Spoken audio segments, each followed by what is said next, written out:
চলছে সংঘর্ষ, ফুটছে বোমা। পরিস্থিতি দেখে মনে হতে পারে এ যেন মধ্যপ্রাচ্যের যুদ্ধক্ষেত্র, কিন্তু না, এটা ফিলিস্তিনি না, এটা সিরিয়াও নয়, এটা শরীয়তপুরের জাজিরার ঘটনা।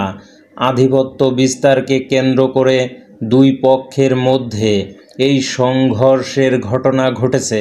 এতে কমপক্ষে শতাধিক হাতবোমার বিস্ফোরণ ঘটানো হয়েছে। শনিবার সকালে শরীয়তপুরের জাজিরা উপজেলার বিলাসপুর ইউনিয়নের দুর্বাডাঙ্গা এলাকায় স্থানীয় দুটি পক্ষের মধ্যে এই সংঘর্ষের ঘটনা ঘটে।